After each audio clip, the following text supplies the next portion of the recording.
Booyah! Booyah!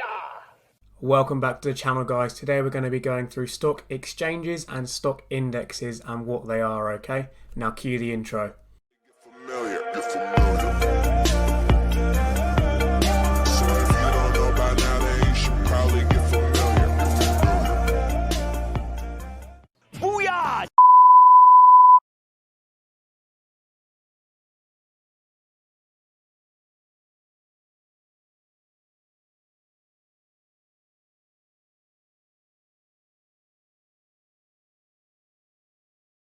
Today we're going to be going through what a stock market index is, the definition of it, and its examples, okay? A stock index is a collection of stocks meant to represent a proportion of the market, okay? And it is used by investors as a benchmark to compare the performance of their own portfolios.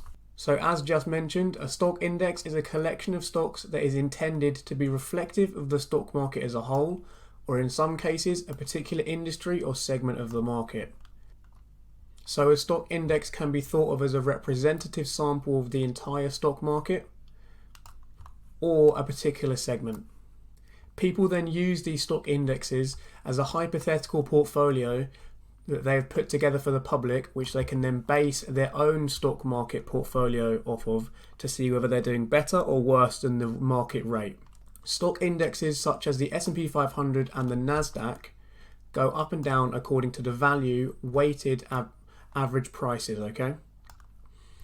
Now these average price movements have component companies. So a NASDAQ is not a company and the S&P 500 is not a company. The S&P 500 is the top 500 companies in America. And as the larger companies in that go up and down, such as Apple and Google, if they go up, the S&P 500 is more likely to go up in price. And then if they come down in price, the S&P 500 is more likely to come down in price, as they have more weight in the market because they are more valuable.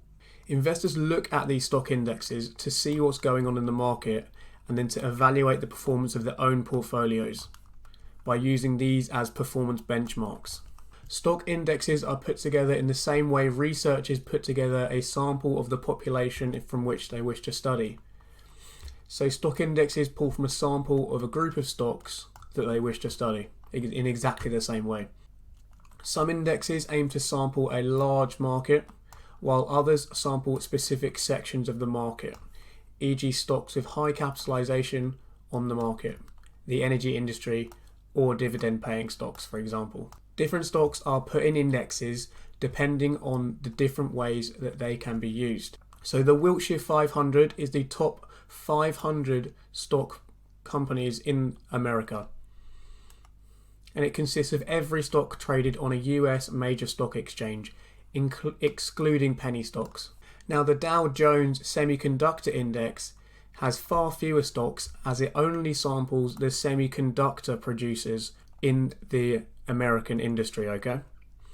And it tracks the semiconductor subsector of the market. Now stock indexes are used by investors, institutions and fund managers to monitor the performance of stock indexes to understand how the market or a particular segment of the market, such as the automobile industry, is doing at any given time.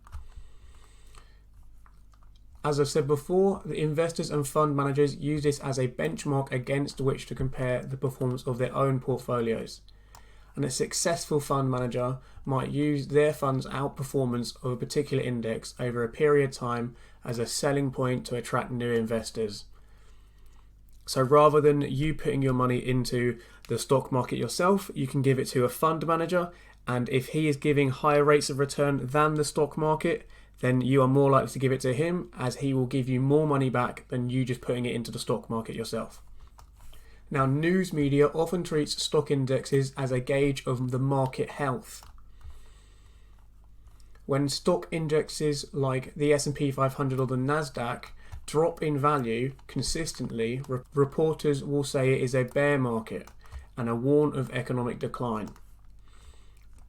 Whereas if these same indexes go up in value consistently, the media may refer to it as a bull market and celebrate economic growth. Now, when you hear a financial reporter say that the Dow is up 3% today, that means that the weighted collection of stocks in the Dow Jones Industrial Average is up by a value of 3% over the course of the day. Now, this doesn't mean that every stock in the index went up by 3%. It only means that the industrial average went up as a whole 3%. Now, stock indexes are weighted by many stocks, okay? But these stocks are not always included in equal amounts. Most indexes are all weighted in some way, meaning that not all component stocks receive the same representation, okay? An index might be weighted such that one stock gives 6% representation while another only gives 1.5%. As an example of this weighted stocks and weighted indexes, the common ones are the S&P 500, which is weighted by float adjusted market capitalization, while the Dow Jones Industrial Average is weighted by share price. In these price-weighted indexes, stocks with a higher share price have more influence on the index than stocks with lower share prices. This will happen naturally if an index is not weighted by any other factor. For instance, if there was an index composed of stock A, which has a share price of $30, and stock B, which has a share price of $50, and stock C, which has a share price of $200, the price index would be $93.33 on the average. However, if the index was not weighted by anything other than price. Thus, price fluctuations in stock C would affect the index more than prices in fluctuations A or B, as the price of the stock C is vastly more than stock B and stock A. So if stock A went up by 10% or $3 per share, the index would go up by 1% to $94.33. However, if stock C went up by 10% or $20 per share, the index would go up by 7% to $100. So, long story short, the more expensive a stock is, the easier it is for that stock to influence the index. Now, sometimes the number of shares in a company in circulation can change, and this often happens due to stock splits, which increase the number of shares in circulation, and stock buybacks, which decrease the number of shares in circulation. When the number of shares in circulation changes, the share price changes accordingly. Now, if a stock splits, the share price goes down, whereas if a stock is bought back, the share price goes up. To account for these sort of changes in share price, the calculation for a price-weighted index value typically includes a divisor that is changed every time one of the component stocks undergoes a split or a buyback. If this divisor was not included, the index could change significantly without the value of its component companies changing at all. The Dow Jones Industrial Average, the second oldest American stock index, is a price-weighted index that uses a divisor of this sort. Now, capitalization-weighted index. In capitalization-weighted index, also known as market value-weighted indexes, component companies are weighted according to their market capitalization, total market capitalization, or the number of shares outstanding multiplied by the share price. Now, this sort of usually weighs out and makes more sense than price weighting because share price is not always reflective of total market value. For instance, company A might have a share price of only $30 but have 10 million shares outstanding for a total market of 300 million. Company B might have a share price of $50 but only have 3 million shares outstanding for a total market capitalization of 150 million. If companies A and B were included in a price-weighted index, company B would have more influence on the index despite it being smaller in capitalization. In a capitalization-weighted index, on the other hand, company A would have twice the influence as company B because it is twice as large in terms of market value. So the overall market value as opposed to the individual market value. So that means that in a capitalization weighted index, rather than it being the individual share price that determines the market value, it is the overall share price. So how many shares multiplied by the price, as opposed to it just being the price of the share itself. Now, different stock indexes are valued differently and calculated differently, depending on how they're weighted, okay? Now, the calculations for price-weighted indexes are simpler than the calculations for capitalization-weighted indexes, but both still use a divisor that is prone to change over time. Initially, most price-weighted indexes are calculated by adding up the current share price of the index components and dividing it by the total number of companies included to get the average, okay? So they take the number of shares in the company and then they divide it by the price, okay? So in most price-weighted indexes, they're calculated by adding up the current share price of the index and then dividing it by the total number of companies to get an average. If companies were never added or removed from an index based on how well they meet the criteria, and if the component companies had never had stock buybacks or stock splits, then their calculation would remain simple. However, in the real world, things like this happen all the time, and every time they do, the divisor and the calculation is modified to suit the new conditions. Now, the same goes for capitalization weighted index. Although these are even more complicated, as component companies are included in different amounts, they correspond to their market capitalizations. If one company's market capitalization represented 19% of the market, that company will receive 19% of the reputation in their calculation of the stock index's value, okay? So that is a 1-for-1 right there.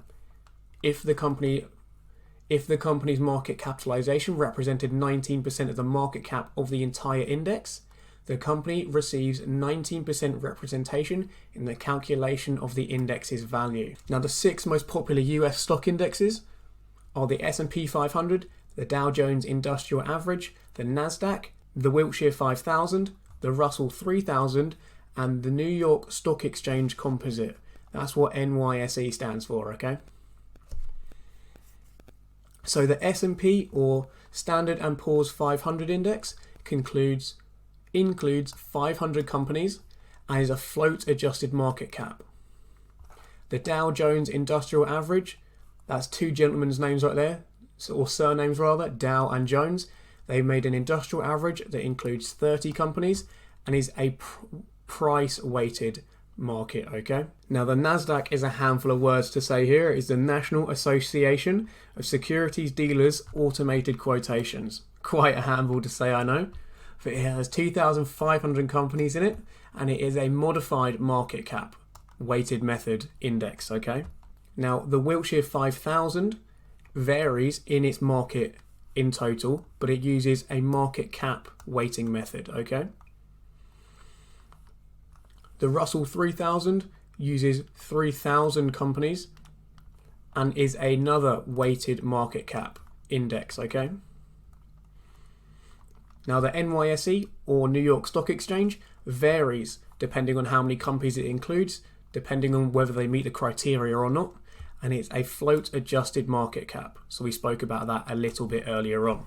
Now, I'm just going to go through these frequently asked questions because I feel like we might have some questions at the end of the video, and this might shore them up just a little bit, okay?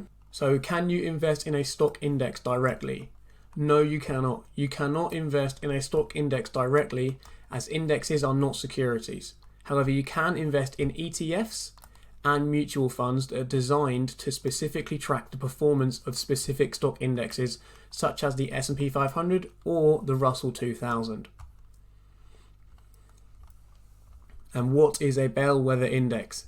A bellwether is a term used to describe a financial security, such as a stock or an index of financial securities, whose performance is considered reflective of the larger scale market trends. So it copies the general market on a larger scale, okay? Now, because the S&P 500 represents over 2/3 of the market capitalization of the American stock market, many consider it a bellwether index. So many people consider the S&P 500 to be a bellwether index, as it represents 2/3 of the market capitalization of the American stock market. Now, the Wilshire 5000 is an even better example of a bellwether index because it is composed of virtually every equity traded on a major American stock exchange, thus is extremely reflective of market trends. So because the Wilshire 5000 includes basically all the equities traded on American stock exchanges, it is extremely reflective of the market trends due to having so many stocks in the index.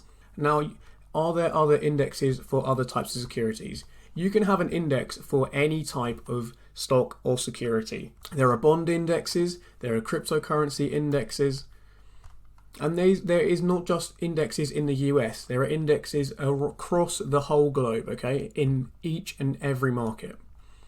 Now, all the indexes work in the same way. The bond index aims to sample the entire bond market or just a segment, depending on what it's designed to do. And the same thing with a cryptocurrency index as well. It can aim to capture the entire market or just a segment, depending on what it is aimed to do. Now, that is the end of this video, guys. I hope it was informative and you enjoyed it. If you did, please leave a like and subscribe to the channel. Thank you very much and have a good day.